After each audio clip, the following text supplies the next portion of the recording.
大家好，这是来自英国 CS 作者问候，我是 Phil， 很遗憾，我今年不能来了，祝大家会议成功。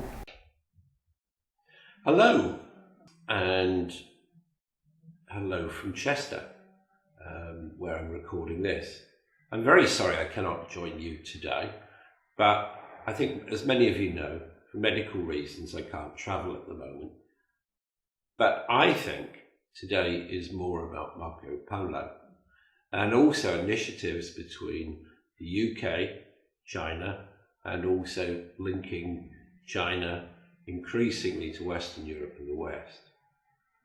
One of the things we've seen over the last few years has been a dramatic increase in trade, dialogue, debate, and cultural exchange.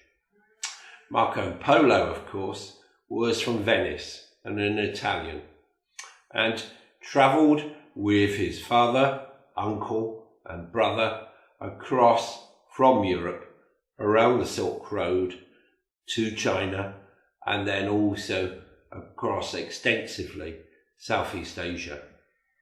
He was a remarkable character and a great survivor.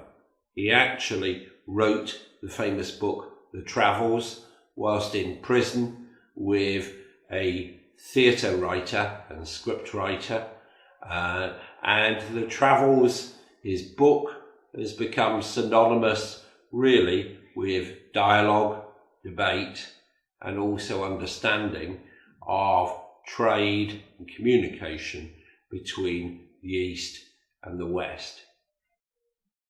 Marco Polo's statue, of course, is in BFSU, and I think many of you will have seen it many times. It's a colossal statue, and really I think the interesting thing about Polo is, of course, he was a trader, a traveller, and clearly an observer of what was going on.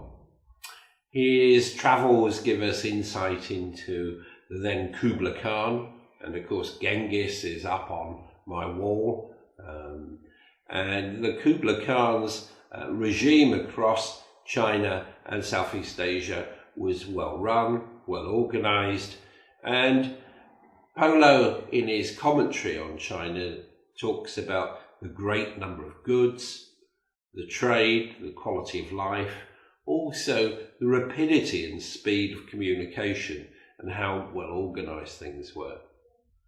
So I think to my colleagues at BFSU and my colleagues in Beijing, can I say a big well done? And I think that this should be the start of, I hope, many dialogues, and also the opening of a research spine in which we write about communications, intellectual property, brands, and I think consumer behaviour, and I think also increasingly this complex area around trade, dialogue, international communication, and explicitly the communication around business and growth. One of the great things we've got going at the moment is a boom in what we call entrepreneurial education in China, and I think also the UK. And it's one of the links we can build. Certainly I think we're starting to see more understanding of how we communicate business and the complexities around it and the complexities of trade. The Marco Polo Forum and this initiative is focused on that, how we explore culture, ideas, how we debate and trade really. One of the areas I'm particularly interested in is, of course, lobbying and public affairs. I've got 2 books coming out. One is an international text and handbook in that area, and the other one is on Europe. and really the complexities of dealing with Europe. The idea behind both is really to augment dialogue, communication between the different people and generations we've got. We're seeing trade growing very fast. We're seeing sort of increasing understanding. Here in the UK, we're talking about many Chinese tourists. I should imagine, I think in China, the dialogue is about understanding British and European cultures. It's complex, but it's a real joy and it's something very, very positive. We also edit a journal, the Journal of Public Affairs, from here. It's an international journal, and I'm hoping that maybe some of the papers from today's conference can go into that. I'd also particularly like to say a big thank you to my colleagues who've travelled internationally to be with you, and particularly Rob McLaughlin, who I think it's his first visit to China, and to Adrian, Elizabeth, who are with you, and also to Professor Tim Wheeler, our Vice-Chancellor, for augmenting this and making this happen. But a big thank you, I think, to the team at BFSU from me for pulling this all together. I hope, as I say, we'll have some proceedings from it. Please read some of the materials from SAGE, who I think are with you, and also read the various papers. The great thing about Marco Polo is he is the first European traveller to write about his experiences of dealing and discussion with people across China and India, and really how trade was growing. If we look back, you'll see that certainly the Silk Road has been operating for 2,000 years and more. The Romans who came to Chester wore silks which were woven in China.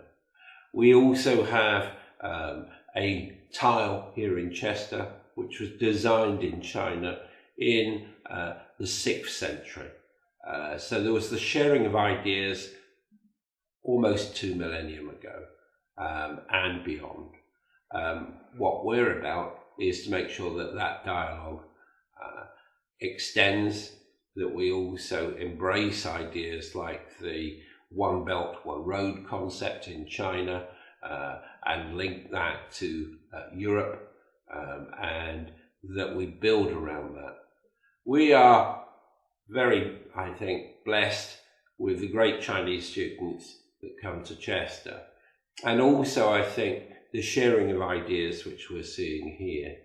I'm sure that my colleagues from the UK will experience your hospitality and welcome.